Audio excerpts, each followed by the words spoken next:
Hi, my name is Katie, and for this project, I chose to do Norway.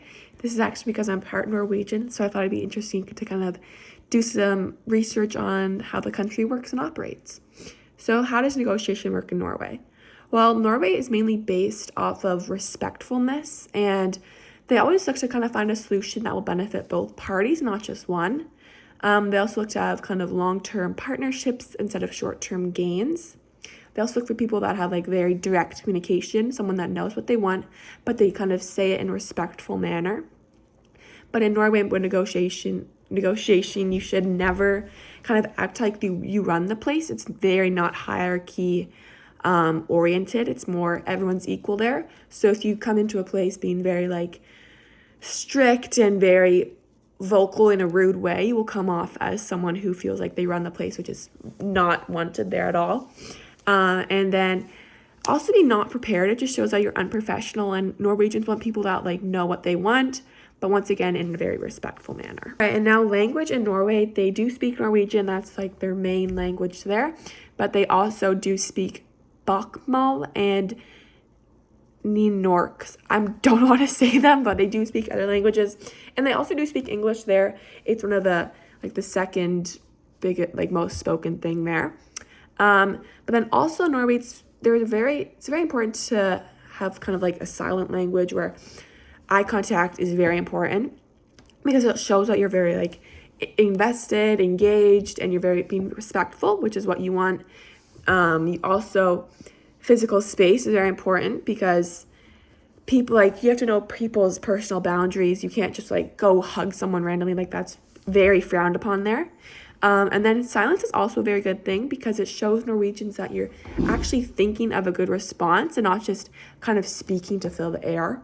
And then body positioning, if you're seen like slouching, it shows that you're like not really interested and you're not confident. And in Norway, you kind of want to be seen as someone that looks confident. So like sitting up straight, having good posture is very important.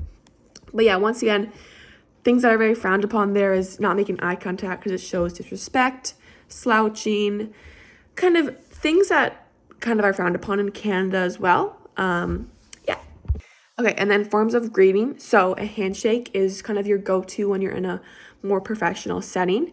And also just saying hello. Don't go in for a hug. That's not good. Physical touch is very, very frowned upon there when you're not kind of in close relation to the person. So if you're not friends or family, you should not hug them. But going in for a handshake, very professional. It shows that you're very respectful. And then a hello is just like a nice and friendly thing to say. And now style in Norway, honestly, it's not that crazy there. They're not too strict, but for like work attire, you should definitely, for guys, should wear kind of a sports jacket, either a tie or a suit, kind of professional, but not too classy.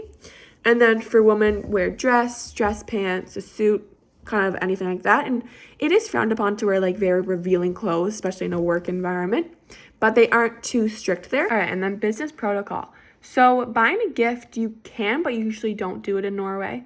But if you do, it should be something very small, like flowers, chocolate, wine, nothing too expensive because it will be seen as a bribe, which is very unacceptable. You don't want to do that, especially for business meetings.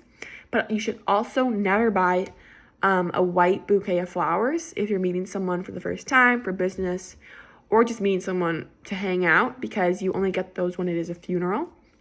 And then something that's really important in Norway is time. If you are going to be like 2 minutes late, you have to call the person in advance because it shows disrespect when you don't do that.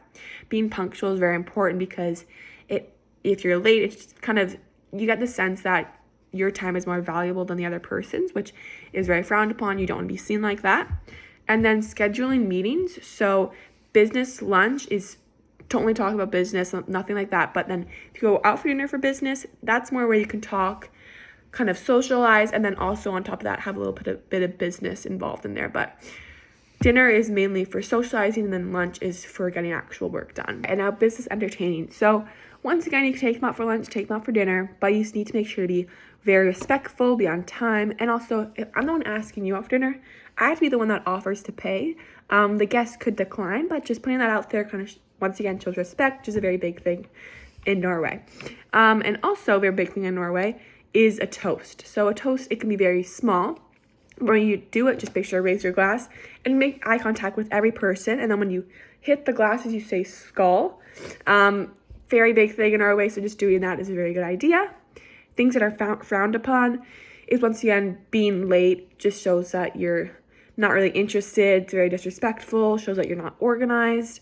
And then also, drinking excessively is not the best thing to do, especially for like a business meeting, business dinner, business lunch. Just shows kind of, it's very inappropriate there. Okay, and now employee management. So Norway is a democracy, so that's where every individual has equal rights. They're able to contribute to decision making and stuff like that, and that's exactly how business is run in Norway.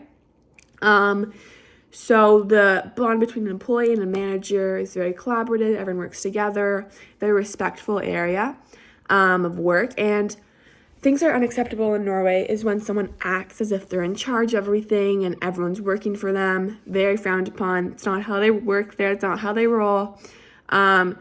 Because it's a very outdated method for them. They just don't think it's the right way. And so just having that bond between employees and managers is kind of how they roll there, how they function. It's a very collaborative work environment. And some additional factors. So in Norway, it does get very windy, so definitely dress appropriately.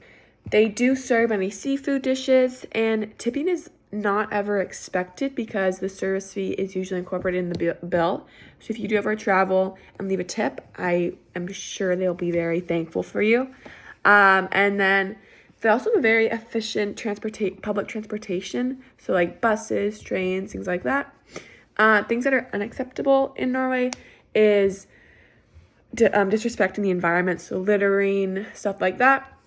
Once again, not respecting people's personal space, so giving someone a hug, very frowned upon when you're not closely related to them. And then also, not removing your shoes in someone's house is seen as very disrespectful. So if you ever go to Norway and go into someone's house, make sure to take off your shoes. And that's it. Thank you so much.